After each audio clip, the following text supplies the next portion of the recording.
சிந்தூர் அது பேசல, அது நம்ம பவர் பாயிண்ட் பிரசன்டேஷன்லேயே சொன்னாங்க.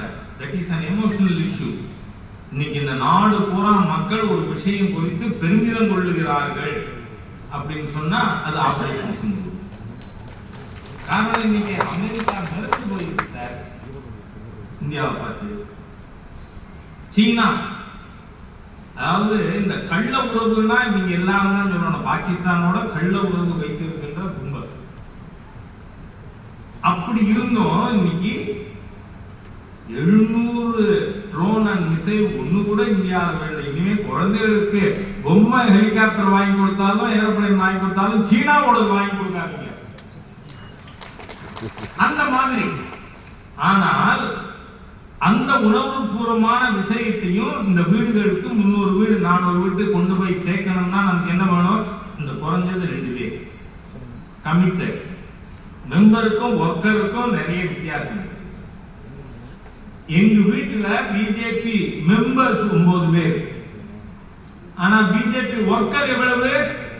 ஒருத்தன்தான், நான் மட்டும்தான். ஆக இந்த டிஃபரன்ஸை புரிஞ்சுக்கிட்டு நமக்கு ஒரு பூத்துக்கு 2 ஒர்க்கர்.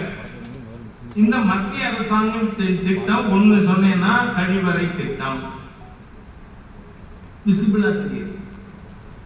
அதே மாதிரி மாண்புமிகு பிரதமர் மோடி அவர்கள் ஆட்சிக்கு வந்த உடனே கொண்டு வந்த முதல் திட்டம் பிரதான் மந்திரி ஜன்தன் யோஜனா, பிரதம மந்திரி வங்கி கணக்கு திட்டம். இன்னைக்கு அதுல பெருவாரியான பெனிஃபிஷியரி வங்கி கணக்கு ஹோல்டர்ஸ் வானதியக்கா அதையும் சொல்லி இருக்கணும், பெண்கள் தான். என்ன அப்போ இந்த வங்கி கணக்கு யாரால வந்தது அதை பேசு.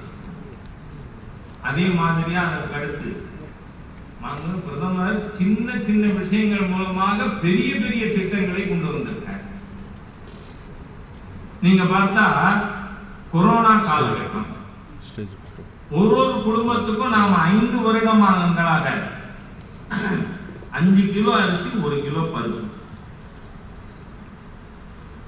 ரேஷன் கடையில வாசல்ல ஒரு பிளக்ஸ் வைப்போம்.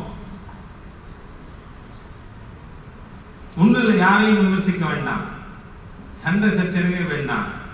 மாதந்தோறும் ஒரு நபருக்கு, காடுக்கு இல்லை, ஒரு நபருக்கு 5 கிலோ அரிசி 1 கிலோ பருப்பு தருகின்ற மாண்புமிகு பிரதமர் நரேந்திர மோடி அவர்களுக்கு நன்றி.